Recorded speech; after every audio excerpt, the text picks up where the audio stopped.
Minutes of Heaven we call the D1Baseball podcast. I am your host, Michael Patrick Rooney, number one on the 1982 District 19 champion Newtown Edgemont Little League All-Stars, Go Green Machine. I am joined by my favorite person to see on a Monday, the great Aaron J. Fitt. Fitzy, how are you? Suck on that, Kendall. I'm the favorite person to see on a Monday. I don't know what it makes He you. just feels bad for you because you're cranky. I am Oh, cranky. that's great. If you hold me for 51 minutes this week, I'm not going to be happy.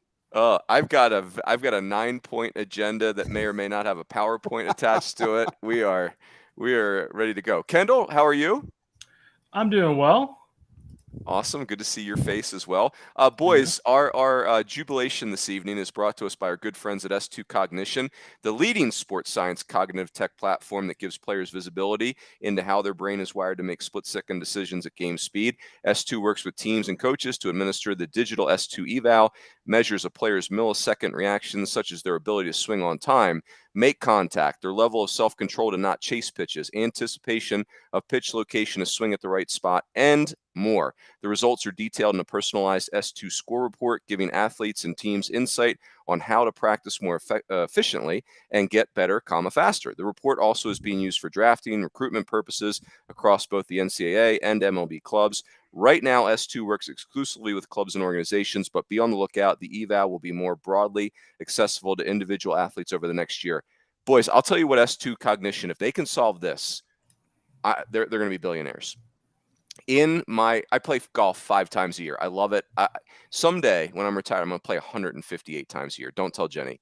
But in my backswing, like all kinds of bad thoughts. Like I get to the top of my bat swing, and that's where the negative self-talk really just jumps into fifth gear. Like, oh, that swing's terrible. Oh, that, swing harder. That's my best swing thought in my backswing is swing harder. You got the wrong club in your hand.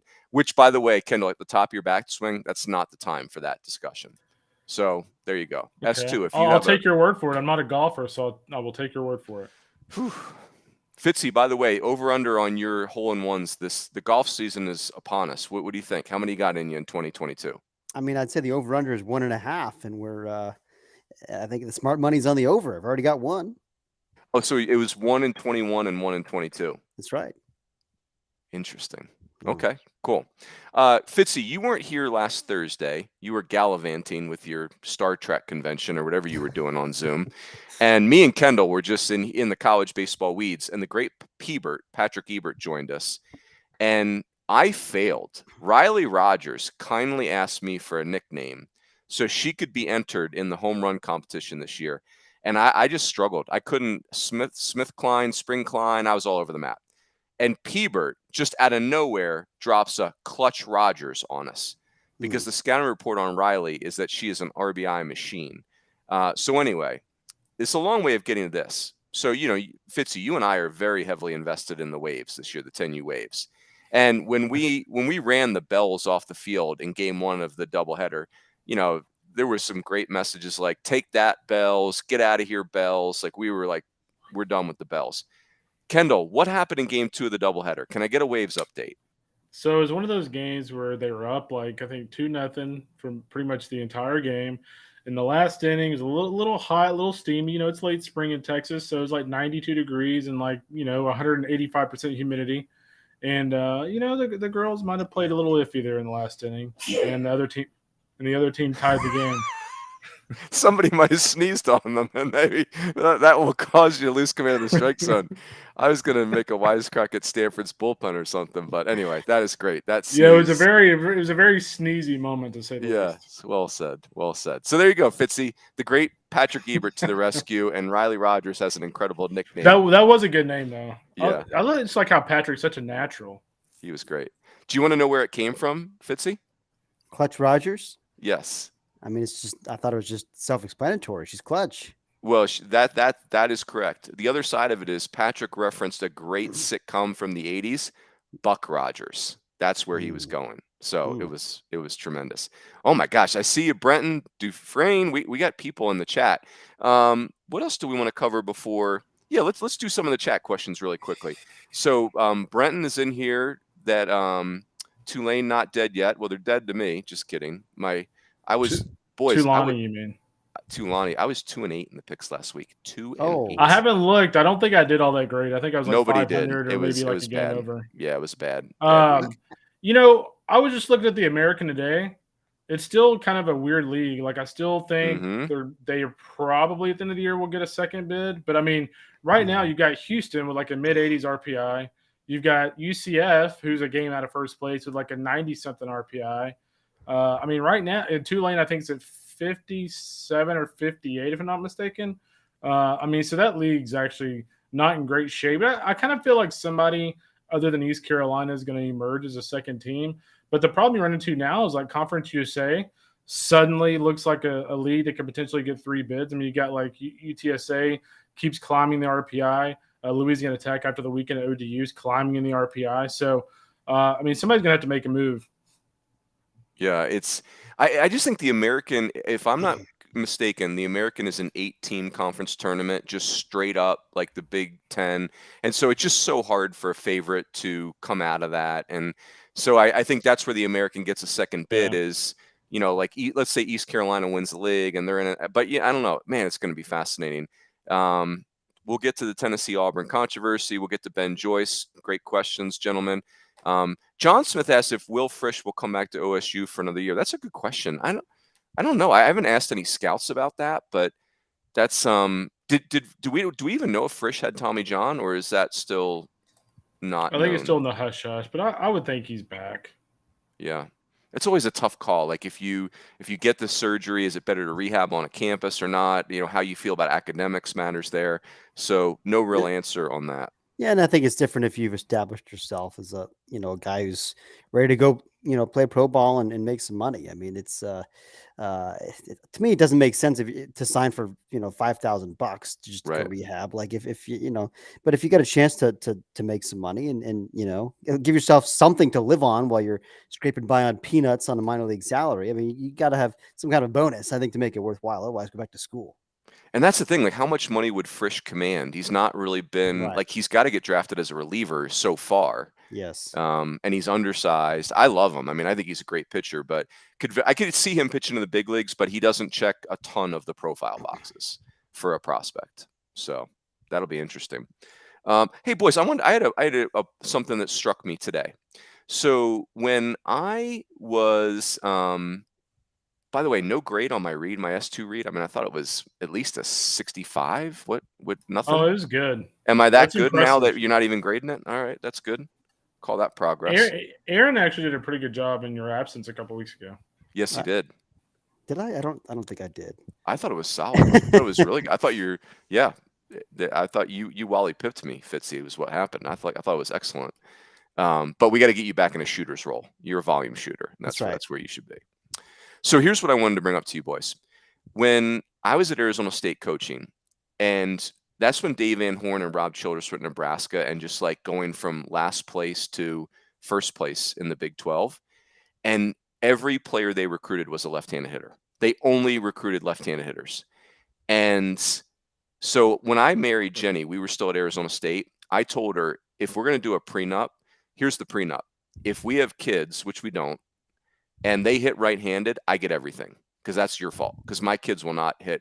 My sister has my nephew, and I've told her and my brother-in-law that, hey, Quinn, my nephew, hits right-handed, and that's bad parenting. You just didn't sorry, not sorry. That's just bad parenting. Bad parenting. That's right. So long story short, Dustin Pedroia always hated that because he's like, oh, the left-handed hitters always get pinch hit for it. Long story short, if you look at the national leaders, boys, there's not a left-handed hitter to be found. If you pull up our national leaders and sort by RBIs, the only left-handed hitter you can find there is my man, Carlos Contreras at Sam Houston, who's got 76 RBIs. And he's really good. Really good. Kevin Parada, right-handed. Jake Geloff, right-handed. Ivan Melendez, right-handed. Trey Lipscomb, right-handed. Andy Garriola, I looked him up today, by the way. That's a cool story. He's from Damien High School in Southern California. Played for Andy Nieto. You guys remember Andy Nieto, the assistant at USC under Mike Gillespie? That was Garriola's coach. Garriola's like 6'5", 235, and he goes across the country to Old Dominion. Max Wagner, another cool story, right-handed kid from Green Bay, Wisconsin. Thanks a lot, Barry Alvarez. So he's got to go down to Clemson to play. Alex Tappan, Darian Williams, right-handed hitter. I mean, I don't know, isn't that kind of crazy to you guys that it's all right-handed hitters? It's pretty wild. That's pretty wild, by God. So there you I, go. I was Maybe. wondering. I was wondering where you're going with the whole story. I mean, that was a fantastic setup for that point. But it's a good one. I don't know what the point of the point is. But I have a, I have, I have, a, I do have a theory. I do have a theory for you guys. The reason why we recruited only left-handed hitters back in the day was college baseball. When the three of us started in the game, it was left-handed changeups and right-handed sliders. Okay. There was not a ton of guys with velocity. It was before that. The guys that had big arms signed, and nobody threw curveballs. Everybody threw sliders because they were better strike pitches. I would argue maybe we should be throwing more sliders. But anyway, sliders, right-hand sliders, are not a good pitch against left-handed hitters. I mean, you are very susceptible to run into the barrel. And lefties don't like to throw their changeup left on left because they feel like there's no room for it because it's got that arm side movement, if that makes sense. So left-handers were a great. Again, I feel like we don't see that many left-handed changeups anymore, and I feel like we just see a ton of curveballs. And this is one of the things that stood out to me about Virginia this weekend. If I may tie this into my series this weekend, it's an all lefty rotation, but two of those guys, Gursky and Jake Berry, they're changeup guys. So they're guys that will throw their changeup left on left early and often. They're not afraid to do it. And they'll both flip a little serviceable left-handed slider in there, but that's their calling card pitch is that left-handed changeup, and you're facing a guy like Gavin Cross. Virginia Tech's got some elite left-handed hitters, and they'll throw him a left-on-left change and they'll strike him out. I mean, like it's impressive, the feel for that, because you're right, Runes. I don't feel like you see that all that often anymore. And Savino's more of that sinker slider guy from the left side, but their pitching is very interesting because it's so left-handed, but I don't know that necessarily makes them vulnerable against a team with a lot of righties, because those lefties, two of those three lefties, really have great changeups, So, I mean, like, I almost wonder if it's reverse split situation. I have to look into that. But anyway, they're an interesting team. I mean, certainly it's not like premium velocity pitching, but then again, like, you look up at the end of the weekend, they had like 3 or 4 guys make our heat sheet this week. I mean, Brandon Neek and Savino apparently both touched 96 according to UVA's Yacker Tech. I only had them with 94, but anyway, it's firm enough. And I had Jay Woolfolk up to 98, and I mean, out of the bullpen, and Bowers, the big righty, up 97. I mean, like, they actually have more velocity maybe than I realized. Matt Wyatt up 97 also. So like a bunch of guys there that can run it up at least a little bit. But you combine that with some pitchability lefties. I mean, our question mark about Virginia, it's funny that I'm talking about Virginia. They lost the series, but like I walked away thinking, okay, like they got enough pitching, and I walked away thinking Virginia Tech's got enough pitching. So I don't know. You and I were talking about this off air, Runes, the other day. I think we both kind of walked away from that series liking both of these teams more. Yeah. I first of all, I want to get you to comment, like, the atmosphere on TV looked awesome, which is really cool. And then, and obviously Virginia's done a lot with their ballpark. My impression was, hey, that's 2 Omaha teams, actually. Like that I could I don't know. I love Virginia. So Virginia Tech is, like, they won the series, like you said. I love that position player group. I think they've got just enough pitching. I still like Virginia. Like, I like, they defend, they're athletic, they're versatile, they've got enough pitching. I felt like that was 2 Omaha clubs. What do you think, Kendall? Could you see that? Yeah, for sure. I mean, I think if you look at both of those teams, I watched a couple of games over the weekend, and I think both of the teams, you look at the front end of the rotation for Virginia Tech, obviously Aaron wrote about Griffin Green, and you look at the job they do in that 1-2 punch, and obviously, Virginia with the year that Savino's had for the most part, and we just talked about Gursky and guys like that, and you look at both of the offensive lineups, specifically for me, Virginia Tech. I mean, it just seems like one of those lineups, even though, they didn't go buck wild offensively over the weekend, but when you look at their lineup overall, it's just a really imposing group, especially when you kind of pull out the stat sheet. So, yeah, I mean, both those teams have shown flashes of being elite teams this year. So, yeah, I could see both in Omaha for sure. Well, I think it's tempting to think of Virginia Tech in the same breath as maybe a Georgia Tech or an LSU. It's just a bunch of mashers that are also butchers on defense. And Virginia Tech isn't. They're top 10 in the country in fielding percentage. They got legit dudes everywhere. I mean, Tanner Scoble, one of the best shortstops in the country. Cade Hunter behind the plate, his emergence has been a huge piece for them. Cross can play center field. Like he made a fantastic catch the ninth inning in a key spot, showing range and instincts and body control on Sunday. I mean, and Hurley's athletic, and DeMartini's awesome at third base, and Malinowski makes all the plays at second base. I mean, they got guys at every spot. Like it's a really, really good defensive team, and so that to me stands out is because I think that makes their pitching play up. I agree with you, Runes. Maybe it's like just enough pitching. Maybe it's a little light even on pitching still, but because of their defense, I think it gives them a real chance. Yeah, and here's the thing, guys. Like somebody asked me this about today. Like they were saying their ding on Virginia Tech was, I don't know, Griffin Green on Friday, and I was kind of like, well, first of all, the dude just can take a punch. Like he's that guy that will not be knocked out. And then the truth is, Drew Hackenberg's a Friday kid. guy. What do you want? Go. Massachusetts kid. Even better. But here's the thing: no one's got pitching. Everybody's pitching's below average. So it's that's a great who cares? point. It's like there are a lot of teams, even in the top 10, that you look at and you go, like I'm just okay on their pitching. You look at Oregon State. Like other than Cooper Jerpy with the injuries they have, it's because of injuries. But I mean, if you look at the injuries they have, like they're kind of a mixed bag after Cooper Jerpy. So it's not like that's the number 2 team in the country. So there's a lot of teams in college baseball that are just like that. Yeah. Hey, one more Fitzy, and then let's go to Kendall, because Kendall, you had that Oklahoma State Texas was another revealing series. Yeah. Fitzy, Davenport Field with the new renovations, the big crowd. Like big home field advantage or more just awesome atmosphere for college baseball? I mean, I think it's both. One of the reasons I was impressed with Virginia Tech this weekend is that they didn't wilt, because even on Sunday, I mean, this was impressive because you had that great, incredible atmosphere on Saturday, the biggest crowd I think in the history of the program, 5,900 people for Ryan Zimmerman Day, and it was just a picture perfect day of college baseball. I mean, everything was just like, I don't know, it was just right. And then late that night, they announced, we got to start tomorrow at 11 a.m. because of impending rain. And so I was like, it's going to be a crappy crowd. 11 a.m. start announced late on a Sunday. But like, it was actually rocking, even on Sunday. And UVA has the lead there, in the fourth inning, and up 4 runs. And I'm thinking after they had won the previous day, it feels like they've got all the momentum. And the Hokies showed me something, but like I don't think that diminishes Virginia's home field advantage. I think it's a good crowd, and it's they play to that park, and it does not play like it used to. You remember all those years? It felt like it's like a doubles and triples like graveyard. You didn't hit home runs there. For whatever reason, I don't know what's changed. Maybe it's just the fact that all the equipment is different now, but like you can hit the ball out there now. But nonetheless, I mean, they're on top. The fans are into it. I think it's a good advantage. Yeah. I love it. All right, Kendall, so you were at Oklahoma State, Texas. I would love your thoughts on the series, but let's start with commentary. I mean, Oklahoma State's orange and black jerseys, I mean, come on now, off the charts elite. Okay, so I'm going to say this. So the black jersey, the white jersey at home, the gray jersey, fantastic. Yes. I will say I like the orange, but it's a little too neon for me. Like I love the design, but like they kind of went a little too neon. Because if you look at their hat, like the orange, they did lean into it. Yeah, jersey.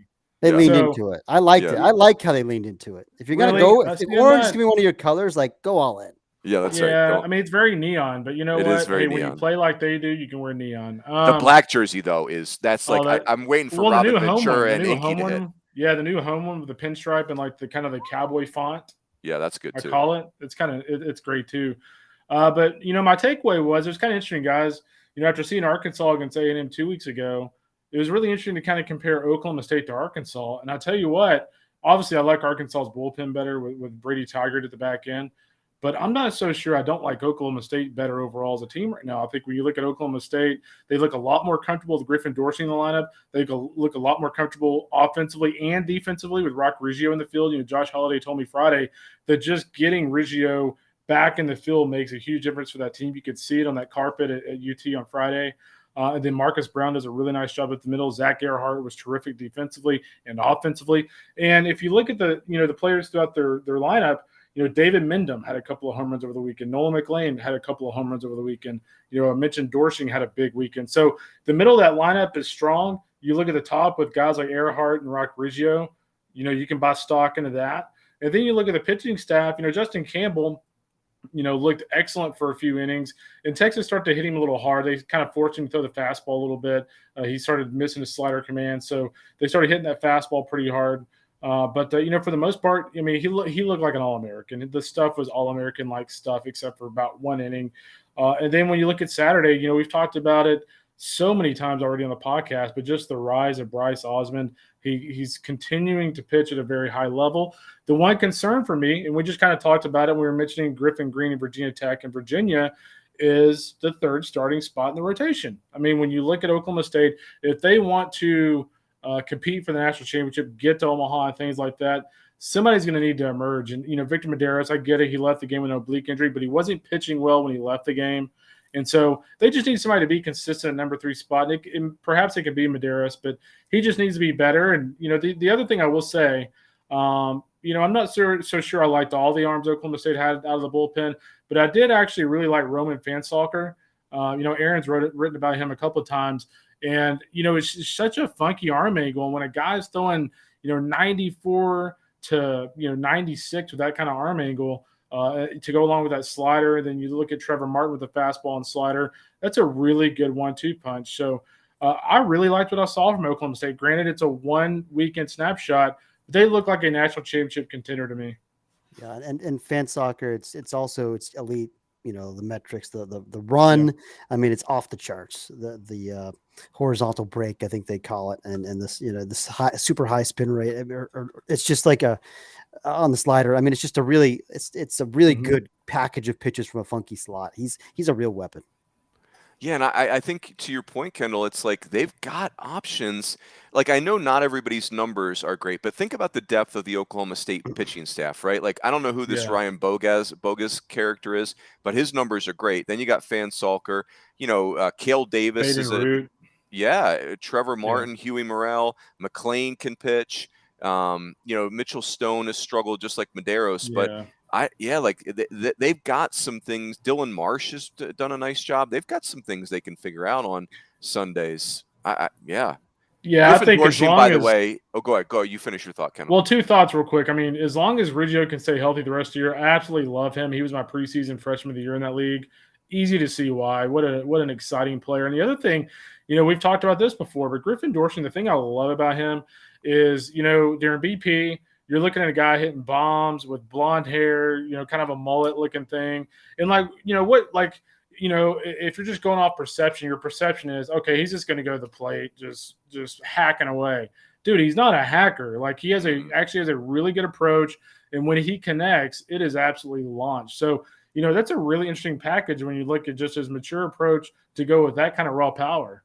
Yeah. And any young player that's listening, which I'm sure there are like none, but if there are, you need to go on Oklahoma State's Twitter feed and watch I'm going to go air quotes bat flip for Griffin Dorsey, because it wasn't a bat flip. It was a dismount, and it was just like this it was perfect. It was the best unleashing of the bat after a home run I've seen this year. There was no out of control flipping it like a grenade. It was just to get rid of the bat. Like, I'm irritated. So you're telling me he was the anti-Bobby Pierce? Yeah, it was better. It was way better. Way better. We'll get to Bobby Pierce. Oh God! Do we need Aaron to sit out that segment? No, it's going to be good. Okay. It's going to be good. Yeah, we're not going to focus on bat flip gate. Kale Snyder's asking, is Nolan McLean the best 2-way player in the country? I heard Paul Skeens from Air Force is starting to play better. Is that right? Yeah. Didn't he get off to a slow start? I mean, maybe with the bat, but boy, he's actually been good. He was great in a weekend where there was a ton of runs scored in that series against was it UNLV they played? If I'm not mistaken, I mean, they bombed UNLV. Yeah, with UNLV, they scored, I think, 51 runs in 3 games. But he went like 6 innings of like 100 run or something. Runs. Yeah, you know, in a situation where the ball's flying. I mean, you know, he's probably still Skeens. I don't know. Devin Ortiz, maybe. Maybe. I feel like he's slowed down a little bit, right? I don't know how much he's pitching at this point. But I mean, from a pure talent standpoint, I think it's McLean.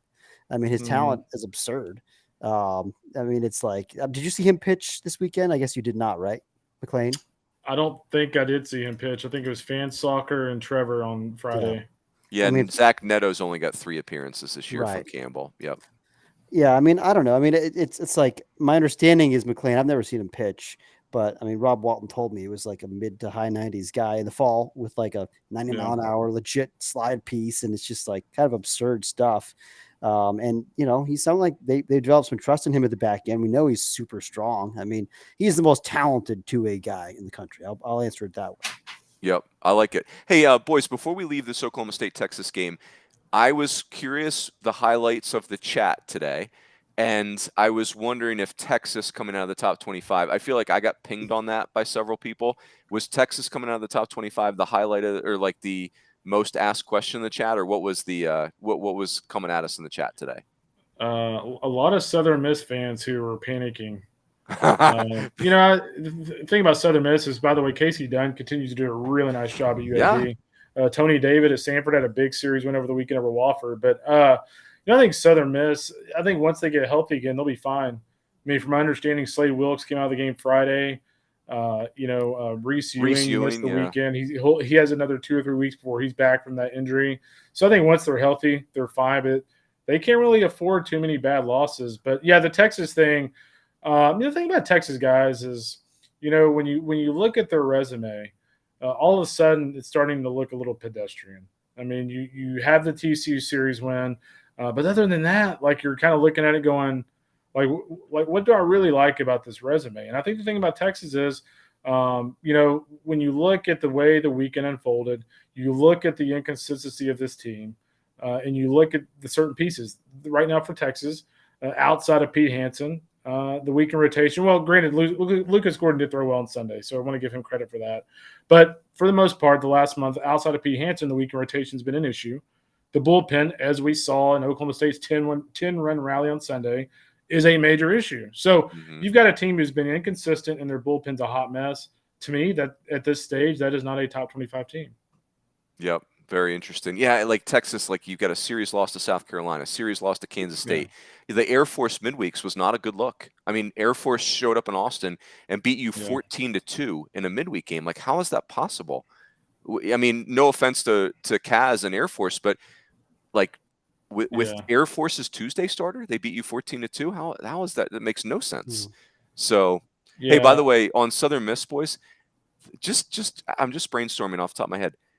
Southern Miss is going to host if it keeps trending the way it's trending. They're going to get an SEC school in that regional. Who's it going to be? Who are they getting? I mean, I don't think Ole Miss is getting in. Right. Mississippi State suffered a huge setback over the weekend. They're going to have a tough time getting in. Alabama's going the wrong direction. That's a great question. Vandy? LSU? Oh, yeah, boy. Vandy. LSU. LSU might end up hosting now. I mean, this was a big weekend for them. Yeah, I mean, them and their A&M's right ahead of them, but I mean, LSU's right there in the mix too.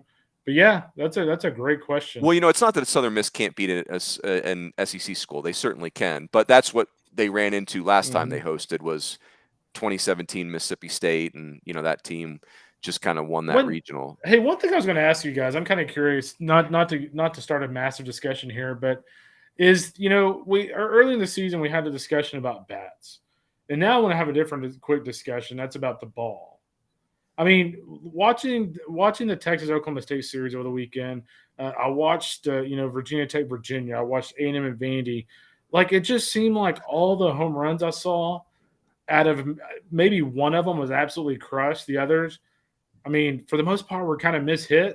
And those balls were absolutely freaking launched. And the thing I'm kind of wondering now is, like, we talk about bats, but like, is there are y'all seeing something different with the ball too? Like, Ivan Melendez and Griffin Dorsey hit balls over the weekend that literally were still going up when they went over the wall. Yep. Like, it was ridiculous. You want to go first, Fitzy? What are you observing? I mean, are y'all seeing the same thing? I am. There's a lot of home runs. There's a lot of home runs. Just tanks. Now, but like whether that's the bat or the ball, I couldn't tell you. I mean, it seems like there's something up with the equipment. There's a lot more chatter about the bats. I mean, but like we've been down the road before with the balls. Juice balls have been a thing in Major League Baseball forever, and I'm sure it's not like teams are tampering with the balls. That wouldn't be it. But I'm not insinuating that. Right. Well, I do think it's possible that bats are being tampered with more widely across the country than anyone realizes. I'm afraid that is a thing, and then it's going to come out and become more and more of a storyline because it just feels like, I mean, there's websites out there. It's not hard to find if you Google it. Like there's it's not hard Yeah. to tamper, and the enforcement process is so lax, and there's no real penalty if you get caught. I mean, it's an out. Okay, I mean, you made the point that's a penalty. Okay, sure it is, but like, Yeah. I mean, Second and third offenders, we probably need to Yeah, visit. I think. Again, I'm not like trying to call people out or anything like that. It just seems like, man, there's just so many absolute just tanks being hit this year. Well, to your point, And Kendall, though, our friend Jeremy Mills does a weekly newsletter for the ESPN folks, yeah, about college baseball, and he does a really cool graphic. And this graphic, offense through 8 weeks. So in 2022, we're averaging 0.93 home runs per game. That is the highest since the BB core bats were adopted in 2011. there you go, Millsy. And Yeah. so I think it's probably by the way, both. I wouldn't It's probably change the bats anything. and the balls. Yeah, I wouldn't change anything. I absolutely love it. Yeah, I'm just saying, Well, I'm just seeing absolute tanks this year. I think that it comes back to, I mean, I don't know. We got to, I guess, study the exit velocities and make sure once again that, like, the whole reason for the BB cores in the first place, of course, was player safety, right? And if we're going to act like player safety is the reason to change all of our equipment, then if we get to a point where exit velocities are out of control again, then that puts player safety in risk again. The pitchers, it puts the pitchers at risk. And so if in fact that's such a big deal that we had to change all the equipment 10 years ago, then we need to take a look at it again. Yeah, I think to your point, Fitzy, it's something that always has to be examined. I think there's, because the safety part, it can skew the quality of the game. None of us want to go back to 21-14, but none of us want to go back to the early 2010s either. So yeah, I think hey, staying ahead of the equipment as opposed to chasing results is always the best. But I what I think it is? I think it's the ball. I think you're onto something there, Kendall. I think kids are bigger and stronger. I think pitching's really down. And I think, to Kendall's point, people know how to manipulate the bats probably right up until the limit of what is acceptable. Because I do think we're using, there's bad actors always, but for the most part, the sticker is not that complicated for an umpire to see. It's not perfect, but yeah, I'm trying to remember who it was, Runes, and I don't want to say the name who I think it was because I'm not 100% sure it was this person. But I remember seeing earlier this year somebody hit a 467-foot home run in college baseball. Well, yeah. I mean, come on. Well, we've made the point, right? We're seeing opposite field home runs like they're going out of style. And like a college kid hitting an opposite field home run, like that's a pretty spectacular event, right? Like that's not easy to do. So it's unless you're Trevor Larnach. Yeah. Where all of his home runs were opposite field. Or Tommy White. That's how he was too. Exactly. Tommy White's approach. Man, Trevor Larnach, he hit missiles in the middle of the field better than anybody. It was clinical. By the way, Fitzy, did you get an update on Tommy White by any chance? I did. Oh, did you get one too, Fitzy? Yeah, go ahead, Bruce. I think you mentioned this earlier. So what I was told, I don't know how it happened, but he injured his shoulder. I think he fell on his shoulder, maybe making a defensive play or something. And so it's just tender, and they wanted to give him, because they were playing non-conference this weekend. He's going to be able to DH, but I don't think he's going to be able to play the position, at least in the short term. So how far away are we from torque now for Tommy? Is he stuck on 19? What do you guys got there? I can get to it quickly. He's got a ton of RBIs too, by the way. Let's see. Tomas White is at 19. So he needs 6 to tie torque. So not bad. I think he's Boys, going to get there. Can I tell you about my weekend? Sure, go for it. So I had 2 games. I had Missouri Valley on Friday. I had Illinois State at DBU at Illinois State. Ryan Cermak was really fun. He is like a mini Mike Trout. He's not Mike Trout, but like a 5'11", 205-pound like athlete that plays baseball. He was really fun. He had a home run to the teeth of the wind. Dallas Baptist just confounding. They absolutely looked the part. Jacob Metter has incredible stuff. He just a lot of self-inflicted damage. Lost a very close game. I still believe in Dallas Baptist, but they're in 5th place in the Valley, and we got 3 weekends left. So like something's got to change. It was a lot of self-inflicted damage, but they absolutely looked the part. Metter, Chandler Arnold in the bullpen has a great arm. So that the Valley is going to be really interesting. Now Evansville's in 1st place in that league. I'll tell you the other thing I saw, boys, and I don't want to get into a long discussion about this, but I just want to mention it. I had Irvine at Long Beach State. and on Sunday at Blair Field, which is historic. And the talent is a little bit down in the Big West, clearly. But I'm telling you guys, they play great baseball. Like this, Cam Wheeler was the starter for Irvine. He was 84 to 86 with this wicked little sinker, like old school, and he carved Long Beach up for 5 innings. And then, Irvine, as they do, they got him out of there. They went to Gordon Ingebrigtsen and Ingebrigtsen, who we love to say his name. He's a submariner. You know who Roxy Bernstein called him, Fitzy? Who's that? David Berg. Yeah. He pitches exactly like everyday Dave. Like it's that, like, get the front side out and just flip it from down there. Impeccable command of his frisbee slider, and he carved Long Beach up from there. And so anyway, Long Beach is very young. Almost everyone they're playing is a freshman or a sophomore. They don't have the pitchability on the mound they usually do, but I don't know. The Big West is confounding. I love the coaches. They've done some nice things with those facilities. Here's the big problem for those schools. The best California players are not in the Big West. They're at Texas, Pete Hansen, Oklahoma State, Rock Riggio, Justin Campbell. They're all over the SEC. Jim Jarvis, Jacob Gonzalez, Jordan Thompson. So maybe the transfer portal helps the Big West get some of those kids back at the end. But go ahead. The Jarvis brothers in particular seem like the kind of guys that, like, those are Big West players. Mm-hmm. They went to the SEC, like just look at the way they play and the skill that they bring.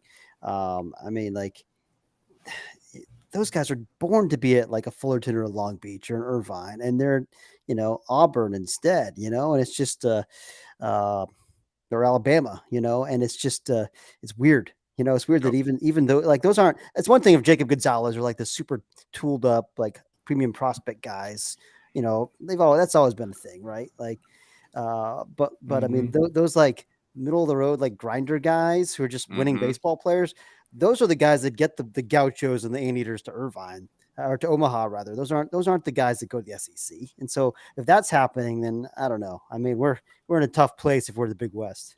The problem the Big West has for the next few years too is the fact that UC Davis, no offense to these programs, but UC Davis, UC Riverside, programs like that, like, they're always going to have RPIs in the 200s. So what does that do? That drags everybody else in that league down. Yeah. You know what? And that's not an avoidable problem at this point. It was really interesting, Kendall, talking to Eric Valenzuela and Ben Orloff. Ben Orloff is adamant, and we think Ben Orloff is a rock star. We think Eric Valenzuela is a rock star. But Ben Orloff is adamantly against a conference tournament, and he's got a really, really good reasoning. And he basically says, look, we're paying 10 conference weekends right now, and every week we get further into conference play, our RPIs are plummeting. So he says a conference weekend, if we have a conference tournament, that means we have to eliminate a non-conference weekend, which is the only hope we have for any kind of RPI. Yeah. And so that's a valid reason. Yeah. The other thing is you worry, okay, if they have a conference tournament, Santa Barbara gets upset. Does Santa Barbara get left out? I think no way. Santa Barbara's getting in anyway. Ideally, you would just trim off a week in a conference play. Hey, Kendall, you know what?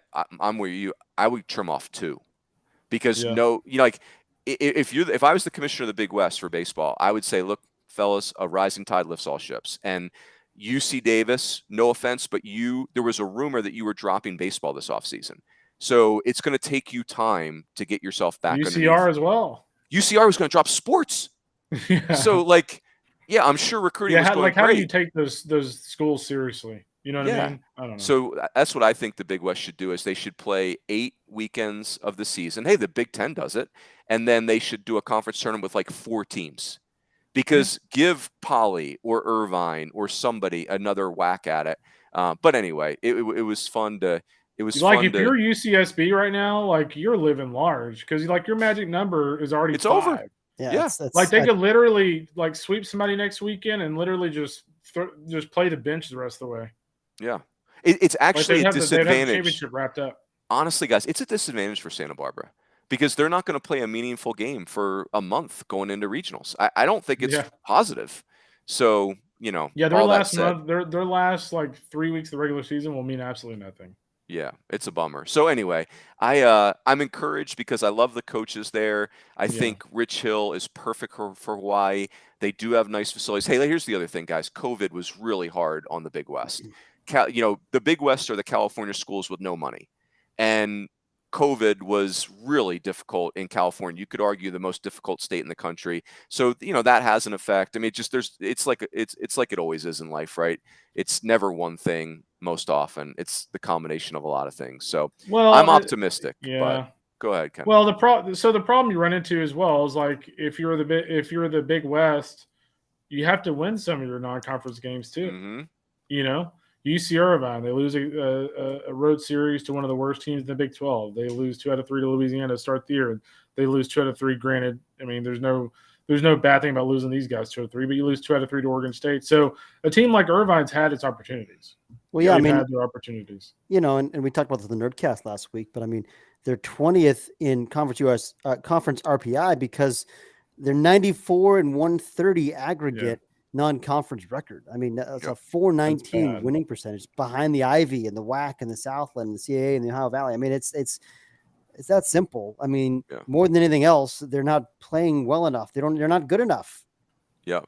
Non-conference is an issue, and part of it is scheduling and creating better budgets for scheduling. Part of it's just getting better players, right? Yes. Like just it's all those things. I think they'll figure it out, but the truth is they're in a rut right now. The Big West is going to be a 1-bid league for the 3rd time in 4 years. That's just unthinkable. Yeah, for a league with that kind of tradition and rich heritage. And I mean, Runes, you said you're optimistic going forward. Yes. Why? What gives you cause for optimism? The reason I'm optimistic is because the coaches in the league and the shuffling of the coaches gives me encouragement. That the other thing is just watching it with my own eyes on Sunday.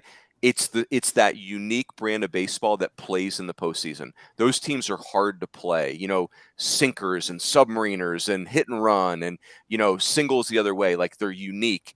I think the transfer portal is going to be a net positive for the Big West. I think they're going to be able to get California kids that maybe get buried at some other programs and come back to the Big West. I think they can fix the conference stuff. And I think this year is going to be enough of a punch in the mouth that they may go to a conference tournament.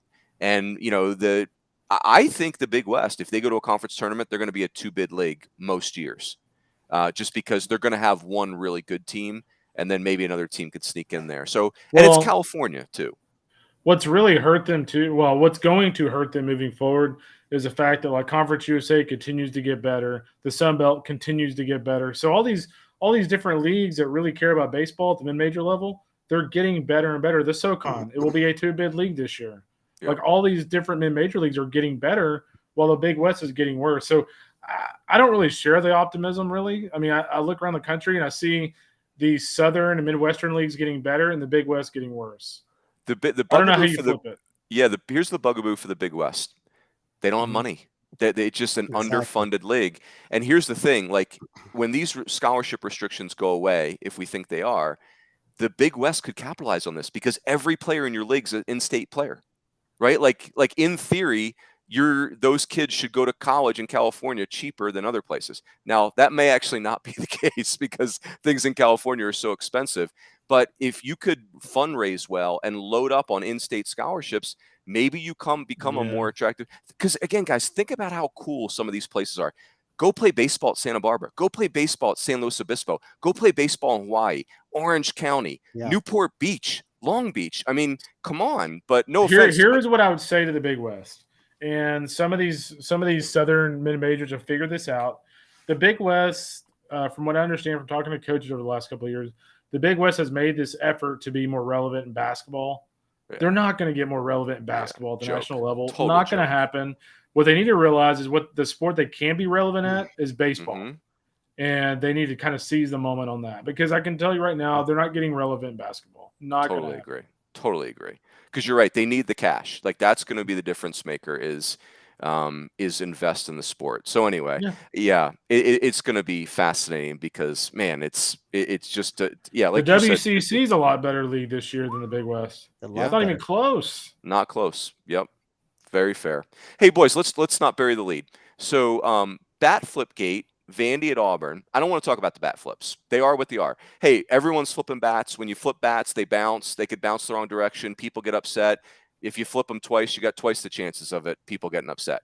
Did you just call Tennessee Vandy? Did I? I think you did. I said bat flip gate. Is that what? You said Vandy and Auburn. No, I said let's not bury the lead. I don't know. Oh, maybe I said Vandy Auburn. Okay. I think Vandy's in the, somebody put Vandy in the chat. Oh, Vandy Chris, a sinker. So I might have said Vandy Auburn. So let me correct myself.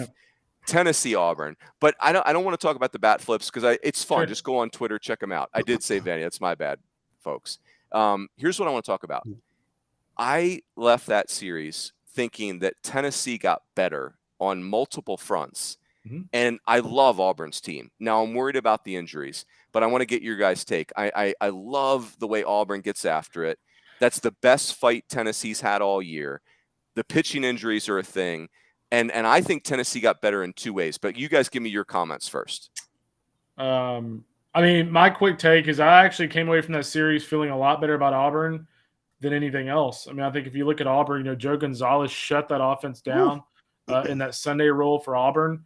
And if you can go into the postseason with a Sunday guy that can shut down Tennessee, if you're a Butch Thompson, you're feeling really good about your team. So I just think when you look at that, you look at the lineup with Blake Rambush, Bobby Pierce is getting red hot. You got Sonny D, who, Tony Vitello called probably the hardest out that he's had to face since he's been at Tennessee.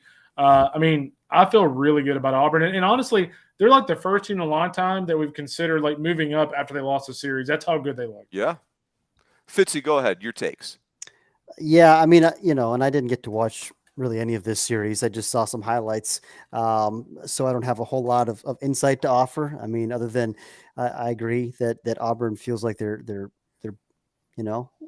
tough. I mean, it's just really impressive that they bounced back from last year the way that they have. And, it feels like they're just a veteran team, that has a lot of pride. They had a bad year last year, and sometimes you can fuel that or use that as fuel, I guess, for the following season, but only if you get better in those spots where you need to get better. And they needed to get better on the mound, and they have. And I mean, you mentioned Gonzalez. That's certainly a big part of it. But Hayden Mullins, as we've talked about in the past, has been his emergence finally has been a big piece of it. But Tennessee, of course, is there's not much left to talk about. They're just a juggernaut. They just bludgeon everybody, and this was a test, and they still survived it. And like that game on Friday, where it's like you're following along, and what were they down like 4-2 late? Then you look up, they got 17 runs, and I get it. Like sometimes you empty your bullpen once the game's out of hand, and but I mean, come on, like it's like that, it's just they can pour it on so fast, and they can pitch better than anybody. It's just nuts how good they are. Yeah. What now? Mullins is the kid that it might be an arm for Auburn, right? Like that. Isn't he the one that came out of the Friday game? So Blake Burkhalter was a hamstring or something like that. I think he's fine, but Hayden Mullins is the guy we got to find out with the arm injury. Right. Even that said, though, guys, like Auburn's been going with 4 starters, and so that just means it's going to be Barnett and Bright and Gonzalez, and so it's not as good as what Mullins was giving them, but it's not desperate. Here's the thing, guys. One thing on Auburn. Sunday, so it's very like the Alabama series for Tennessee, like super hotly contested. And then Sunday is game 3, and Tennessee goes 3-0 in the first inning. And you're like, okay, they are going to run Auburn off the field. Just like, how dare you challenge us like this, right? Just like they did to Alabama. And Auburn wasn't having that. Auburn was just like, no, this is going to be a game. And it was a game. Like I was so impressed by that. And then as we switch to Tennessee, guys, a couple things. One is Ben Joyce is now trustable on the weekend and gives them a swing and miss option to complement Redmond Walsh and Kirby Cannell. I mean, Tennessee, it's unthinkable. They got better. And then the other thing about Tennessee is Tony Vitello said in his postgame, hey, like this felt like game 3 of a super regional. Like this felt like we're in a real elimination game. Because remember, when they played game 3 against Alabama, they had just killed Alabama the day before. So it wasn't like, I don't think Tennessee went into that game 3 with Alabama feeling like we're pressed. I think they went into that game 3 against Auburn like, all right, like we haven't felt these jitters in a while. That was the biggest takeaway for me when I look at Tennessee was Ben Joyce. And I'm not even talking about the 105. I'm talking about the way he pitched. 4 innings, 6 strikeouts, 1 hit.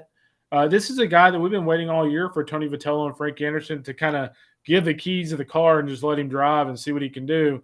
and he went 4 innings and he looked fantastic. I mean, if it's one thing to throw 102 or 103, but it's a whole different ball game to actually command that. He commanded that. He commanded the slider, and if he can do that as the season progresses and going into the postseason, the dude's unhittable. Like, Yep. I mean, you may run into a home run or something, but you're not stringing together 4 or 5 hits off the guy and rallying in the night to score 4 runs against him. Well, Yeah, and go ahead, Fitzy. Go ahead. and that's the big development here, because you remember early in the season talking with scouts about Joyce and like, yeah, he Yeah. throws 100, but it's 20 command. I mean, I heard scouts say that there's 20 command on the 2080 scale, and now it's not.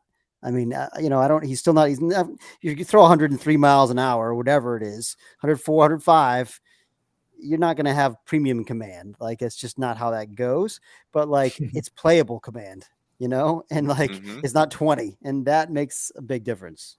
Yeah, and here's the thing, guys, like why, that's the big conversation for Tennessee fans is, does Joyce take over for Redmond Walsh? And I just, like, to me, it's a moot question, because why have one closer when you can have 2 in college baseball? And remember, Ben Joyce is a 4th-year player who's had Tommy John surgery. I don't know that he's like giving you 2 great shots every weekend. I mean, maybe, but like it'd be better to use them once a weekend. 40 innings over 4 years, that's not a lot. And Redmond Walsh is a 6th-year senior with 95 appearances and a career ERA of 2. So like, I know he doesn't generate swing and miss, but the dude gets outs. Like it's Redmond Walsh you can trust. So I think it's just great. The other thing I wanted to say, guys, is the at bat that Jordan Beck put on Joe Gonzalez at the end to kind of put out of reach, like that's a big boy at bat. Like that's, Gonzalez is dealing, it's off speed stuff, and Beck's fighting him, and then just gets a hang and break 'em ball and just hits it 7,000 feet. Like you're thinking, yeah, that's what a big leaguer does, right? Like that man, the Tennessee thing is like Beck is, he's famous, but you can lose sight of him in that roster. And he's freaking awesome. And he's a 1st-round pick, maybe. I mean, he's just a great player. So, very good. Sure. Boys, we've been going a while. So I wrote down the Ryans. So on Twitter, there's Ryan McCarty of Penn State Abington, Division III. They're starting the Division III playoffs. He could win the Triple Crown. Yeah. And according to Twitter, go ahead, Fitzy. I was just gonna say, yeah, they've talked about him on the shock factor. He's one of their favorites over there. Yeah, so Philly kid, so you guys know how I feel about that. And the Triple Crown has not been happened in college baseball at any level since Mike Smith of Indiana in Division. Really? We played against him, by the way. It was an absolute rake fest. It felt like he was playing a different game. Like it was just missiles everywhere, every at bat. Crazy. Did Dave Magda not win the Triple Crown? Alabama? I don't think he hit enough. He hit like runs, 475 one game. Right. Yeah. He didn't make very many outs, but I don't think he hit for a lot of power. Yeah. So very good. So Ryan Lasko, who is one of my favorites from Rutgers, 3 home runs. Yep. And then Ryan Ramsey. I know the Ryan Ramsey thing. So he threw a perfect game against Northwestern for Maryland. He was their Saturday starter, right, Fitzy? But now they flipped it around, right. I think. Savicole through Friday. But the cool thing is the Baltimore Orioles had Ramsey tonight throwing out the first pitch for the Baltimore Orioles. That's kind of cool. Oh, that's really cool. That's awesome. Good. Yep. That's a great idea. So Inky did not win the Triple Crown Expo shortstop because he didn't, the batting average thing was, his teammate was Robin Ventura, so that was going to be a problem. I believe that Penn State team, by the way, that Penn State Abington or whatever they're called, pretty sure David Miller, who was at LaSalle last year, is their head 100%. Coach. Yes, yeah. Great call, KR. Look great at you. Coach. Yeah. Boys, let me leave you on a joyous note tonight. We've been going, Fitzy, by the way, kudos. You came in here. It's late where you are. Oh, he did not look happy. Elite energy. Fitzy, you're like the guy, you're like my 3-hole hitter that has just this heinous BP, like just filleting balls off the top of the cage. We're hitting run round and you're like popping out, and then it's 3 for 4 at game time. I mean, I love that. I love that about you. Total gamer. PT Peer.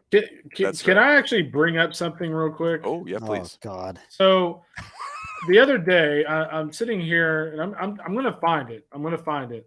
So the other day, I'm sitting here reading what Zan Barksdale put together, pro lineup cards, in his D1 baseball lineup. And can somebody explain to me how I end up being the 9-hole hitter in this lineup? I thought it was a personal vendetta. There's the only way I can think of that. Lot, What do you lot got, of Fitzy? lot of swing and miss. I mean, it's Like it's Aaron leading off. Like Well, Aaron's yeah. like a total 8-hole hitter. no. I'm a contact guy and a work the I want to counts see your guy. speed. I'm way faster than you. I promise you that. That's a low bar. That's a low bar. I just thought that 9-hole. I mean, come on, man. You need some power in the middle. Of the I thought lineup. it was a personal shot, Kendall. At some point, whoever did that, you had his team not as a host, and I felt like they were clearly getting back at you. Kendall. Yeah, when I saw that, Kendall, I got kind of mad. Listen, Kendall's got brute strength, but he's a slow twitch donkey. You can pitch to him, and so I think it makes sense to just hide him down there at the bottom. He can sneak up on you, hit a big home run now and then. But you're not Just gonna have that. call me the Jordan Beck of D1 baseball. Yes. But boys, by the way, how do we not have Kyle Peterson as a starting pitcher on this team? well, we didn't have any pitchers in our lineup. Our pitcher was to be determined. Okay. It was a Mark Marquis thing. Remember Coach Marquis would put Kyle Peterson as his DH and then flip it at the last second. They had to change the rule for that. So, boys, perfect segue. So on that lineup card, I was hitting third and playing shortstop. The last time I hit third and played shortstop was the summer of 1992. My college eligibility had been expired, and I was playing shortstop for the NJ Realty softball team in Avalon, New Jersey. That is a story that can only be told over adult beverages at the Hilton Omaha bar, and I will share that story with you. It's one of my all-time favorites. Well, that's possible. Yeah, I don't know what the lighting's like in the Hilton bar, but it's a long way of getting to this, boys. We have 3 weekends left in the regular season, then conference tournament week, then the postseason. This Friday, I got 2 parts to my joyous story. This Friday, I'll be up in Bristol with the great Danny Wexelman. We're doing a squeeze play for the regular season, which is going to be awesome, and it's going to be on ESPN Plus. That's joyous. But here's what I'm really joyous about, boys. This morning, I purchased my plane ticket to the great city of Omaha, Nebraska. And I will be there for at least game 1 of the finals, because of the way, the finals are. So I'm not leaving until Sunday, as my plane ticket says, and the finals will be Saturday, Sunday. So it'll be the first time I've ever seen a finals game live. And I would also tell you that you guys probably feel the same way. There's no better feeling than the day you buy your plane ticket to Omaha. It gives me it warms my heart every day. Kendall, you're not feeling. You see, you guys are there for 2 weeks every year, so maybe for you guys, it causes you to lose your breath a little bit. What are you not? Are you not coming for the first part of the World Series? No, I am. I am. Okay, good. Okay. Yeah, just making sure. I was about to get sad. No, it's just that the logistics. Who's going to lead our stretches? Yeah, logistically, I don't.